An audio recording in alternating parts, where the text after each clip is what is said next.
35 years ago, a love story stopped time. A chance encounter on the bright streets of Beverly Hills transformed two strangers into the most unforgettable couple in movie history. Audiences fell in love with her smile, with his charm, and with a fairy tale that felt both impossible and real. But what if the story didn't end with a ride into the sunset? What if the fairy tale still had one more chapter waiting to be told? The screen is black. We hear the soft, familiar notes of a piano, the kind that instantly pulls at memory. As the melody lingers, a narrator's voice takes over, calm and filled with emotion. Some stories are not meant to be left in the past. Some stories come back when the world needs them most. A faint city skyline glimmers into view. Neon lights flicker. A limousine rolls slowly across the night streets of Beverly Hills. The air feels both nostalgic and modern, like time folding on itself. Then a glimpse, just a glimpse of Julia Roberts. She isn't the young dreamer anymore. Her smile carries wisdom, a woman who has lived, loved, and built something far greater than herself. Cut to Richard Gere, silver-haired, looking out from a high-rise window. He is older, but still sharp, his presence commanding. His eyes reflect a man who once built empires. Now searching for what matters most in life, the narrator continues, once upon a time, they found each other in the unlikeliest of ways. Against all odds, their love became a legend. But legends do not fade. They grow. Quick cuts flash across the screen, Vivian stepping onto a red carpet, lights flashing, cameras clicking. Edward standing by her side, not as a businessman, but as a partner, a husband, a believer in the woman who changed his world. Their silhouettes, hand in hand, remind the audience of the magic they once witnessed. The music swells slightly, and text appears on the screen in gold letters, Pretty Woman, 1990, the letters fade. New text rises, Pretty Woman 2-2025, the narrator whispers. The fairy tale isn't over. The piano rises to a higher note, and a soft guitar chord begins to play, a callback to the famous Roy Orbison song. The screen fades to black again. For a moment, silence. Then the sound of laughter, Julia Roberts' laughter, warm, recognizable, timeless. Cut to a montage, a glamorous fashion show, Vivian applauding proudly. Edward sitting quietly in a park, feeding pigeons, his thoughts far away. A luxury boutique window, reminding us of the iconic shopping scene, now reflected in a modern setting. A close-up of Vivian's face, smiling, but this time carrying the strength of someone who has lived many stories. The narrator closes section 1 with a powerful line. This is not just a return. This is a beginning. Again, the screen fades to black. The piano fades out. The audience is hooked. Asterisk, the black screen fades in slowly, replaced by the golden light of morning. A wide shot of Los Angeles glimmers with promise. The streets are alive, modern, and fast-paced, so different from the Beverly Hills nights of the past. Yet somewhere in this city, a legacy is waiting to be revealed. The narrator's voice, low and compelling, returns. They built a life. They raised a family. And now, the world is about to meet the new chapter of their story. A soft string note swells as the camera glides over a young woman stepping out of a sleek car. The camera never shows her face directly, only flashes, her long stride, the confidence in her posture, the flashbulbs of paparazzi lights bouncing off her tailored suit. Then at last, her identity revealed, Zendaya. Her eyes sharp, her presence magnetic. She is radiant, a reflection of her mother's elegance, but with an edge of modern independence. The narrator continues. Her name is Grace, daughter of Vivian, born into privilege, raised in the glow of her parents' fairy tale. But in a city where everything is for sale, she is searching for something money can't buy. Her own story, a series of quick cuts, show Grace's double life, sitting in a boardroom, calm yet determined, speaking to older executives who underestimate her, walking alone at night, headphones in, escaping the noise of fame, glancing at old photographs of her parents when they were young, the weight of their legacy pressing on her shoulders. Then, a voice enters, playful, teasing with a touch of rebellion. The camera cuts to Timothée Chalamet. He leans casually against a motorcycle, messy-haired, effortlessly charming.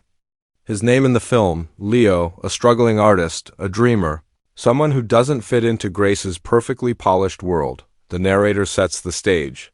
And then she meets him.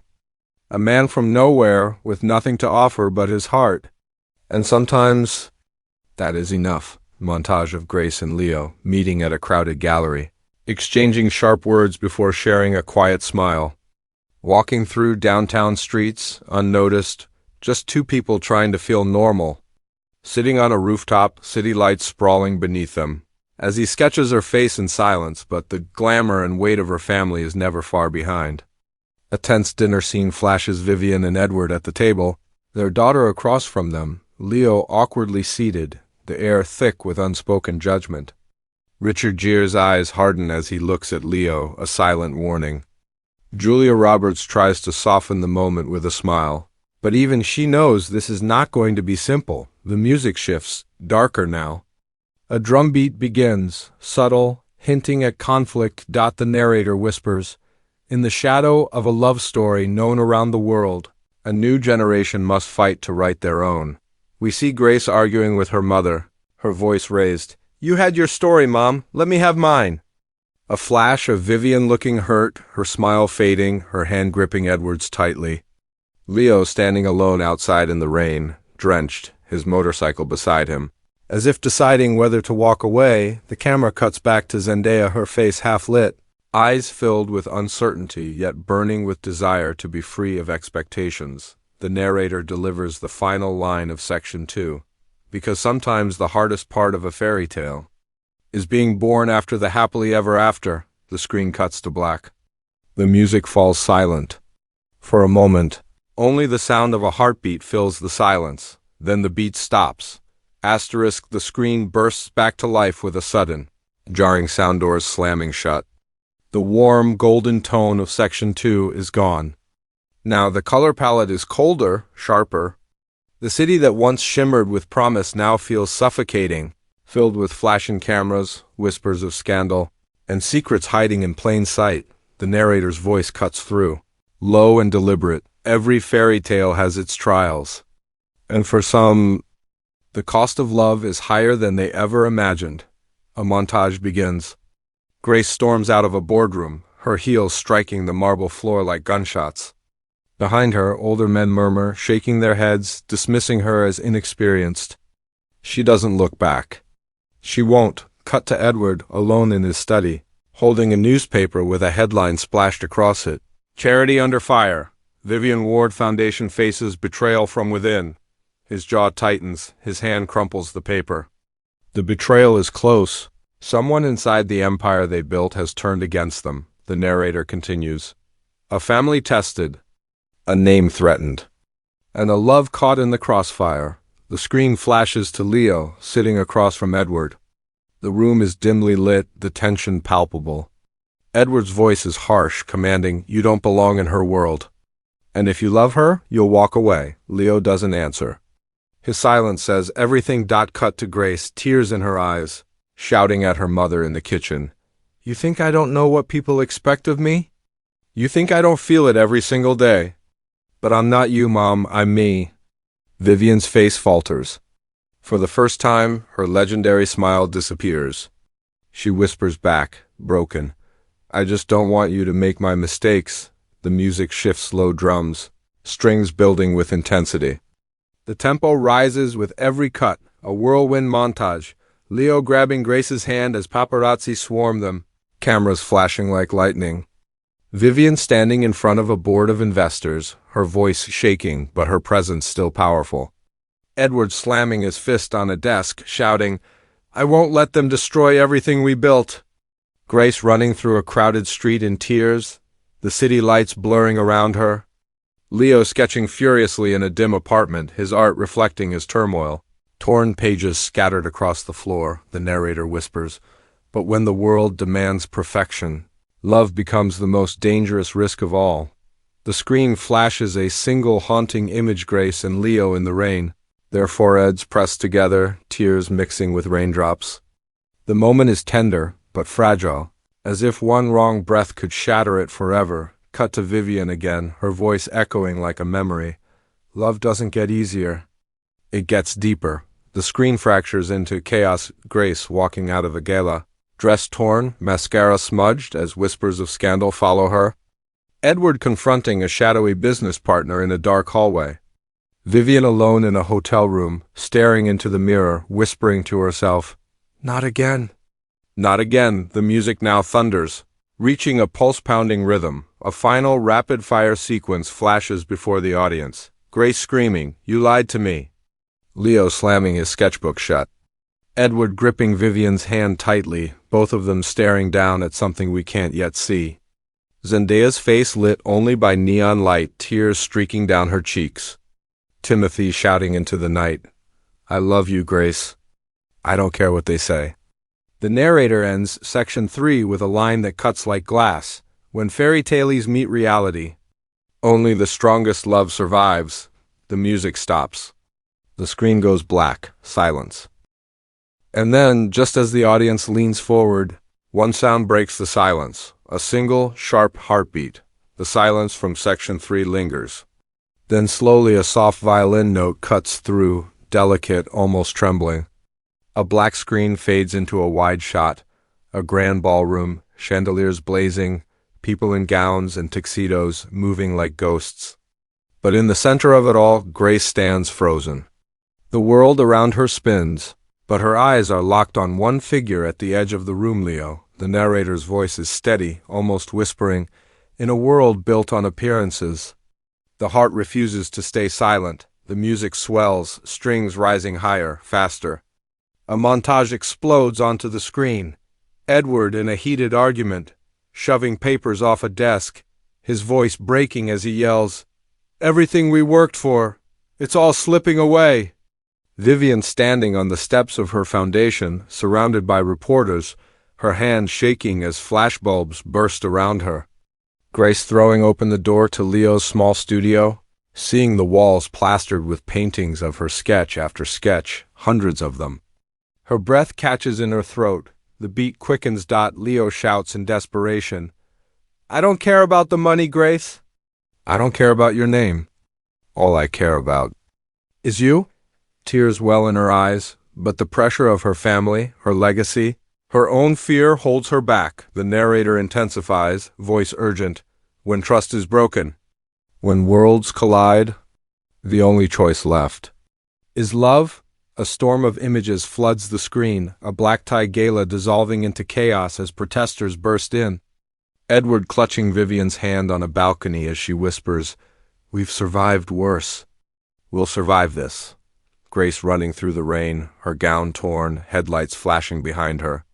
Leo on his motorcycle, chasing her through the soaked streets, the city screaming around them. The music now transforms, no longer fragile, but thunderous, cinematic.